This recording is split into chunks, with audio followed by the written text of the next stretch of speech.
selamat pagi teman-teman. Kembali bersama Ariel Kurnedi.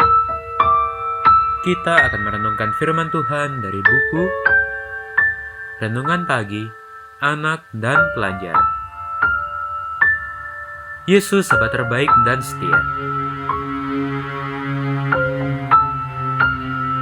yang disusun oleh Pastor Dr. Marolop Sagala. Mari kita awali dengan doa. Bapa di sorga, kami akan belajar firman-Mu. Tolong kami supaya firman-Mu menjadi pedoman dalam hidup kami hari ini. Dalam nama Tuhan Yesus kami berdoa. Amin. Hari ini, tanggal 23 November, judul renungan kita, Yesus makin bersungguh-sungguh berdoa. Ayat hafalan Lukas pasal 22 ayat 44. Ia sangat ketakutan dan makin bersungguh-sungguh berdoa. Peluhnya menjadi seperti titik-titik darah yang bertetesan ke tanah. Ketika tiba di Taman Getsemani, malam sudah larut malam. Yesus berdoa berkali-kali di sana. Yesus juga menganjurkan supaya murid-murid juga berdoa bagi mereka sendiri. Ia berkata kepada mereka, "Berdoalah supaya kamu jangan jatuh ke dalam cobaan," sebagaimana yang tertulis di dalam Lukas pasal 22 ayat 40. Ketika ia mendorong murid-muridnya berdoa, ia pun berdoa sendiri terpisah dari murid-muridnya. Yesus berdoa membawa beban yang dipikulnya. Dia merasa sedih dan gentar, sebagaimana yang terdapat di dalam Matius pasal 26 ayat 37. Ketika dia merasakan beban yang begitu berat, dia meminta murid-muridnya dan berkata, "Hatiku sangat sedih, seperti mau mati rasanya. Tinggallah di sini dan berjaga-jagalah."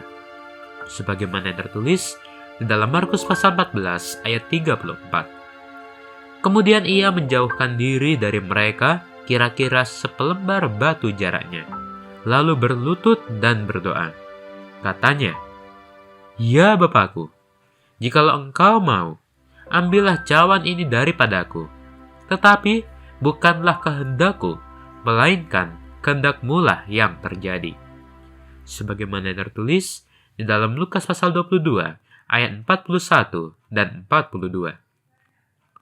Yesus berdoa bersungguh-sungguh dan meminta supaya Bapa di sorga memberikan kekuatan kepadanya.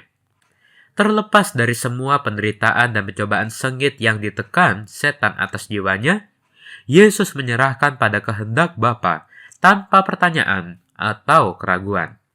Sebagaimana yang terdapat di dalam SDA Biblika Beteri, halaman 525. Ketika dia berdoa berkali-kali dan bersungguh-sungguh dan dengan penyerahan, maka seorang malaikat dari langit menampakkan diri kepadanya untuk memberi kekuatan kepadanya. Sebagaimana terdapat di dalam Lukas pasal 22 ayat 43. Kekuatan ditambahkan kepada Yesus. Sekalipun malaikat dari langit sudah datang, tetapi Yesus semakin sungguh-sungguh berdoa. Berdoa sungguh-sungguh karena beban akibat dosa yang dia pikul. Kesungguh-sungguhan itu membuat dia berpeluh, dan peluhnya menjadi seperti titik-titik darah yang bertetesan ke tanah. Sebagaimana yang terdapat di dalam Lukas pasal 22 ayat 44. Sementara Yesus berdoa dengan sungguh-sungguh, dia pun mengajak murid-muridnya untuk turut berdoa supaya mereka jangan jatuh ke dalam cobaan. Karena ternyata bahwa setiap kali Yesus berdoa dan pergi kepada murid-muridnya, ia mendapati mereka sedang tidur, sebab mata mereka sudah berat dan mereka tidak tahu jawab apa yang harus mereka berikan kepadanya. Sebagaimana tertulis di dalam Markus pasal 14 ayat 40. Namun pun demikian, Yesus masih berdoa ketiga kalinya. Dan setelah kembali dari berdoa, dia pergi ke murid-muridnya dan Yesus berkata, "Bangunlah dan berdoalah supaya jangan jatuh ke dalam cobaan." Sebagaimana tertulis dalam Lukas pasal 22 ayat 46. Oleh sebab itu, ikutilah teladan Yesus. Berdoalah sungguh-sungguh bila mana engkau menghadapi beban yang sangat berat. Mari kita akhiri dengan doa. Bapa di sorga, terima kasih untuk firman-Mu hari ini, di mana kami diingatkan bahwa kami harus berdoa bila mana kami menghadapi beban yang sangat berat.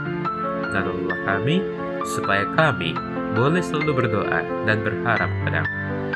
Inilah doa kami, di dalam nama Tuhan Yesus kami berdoa.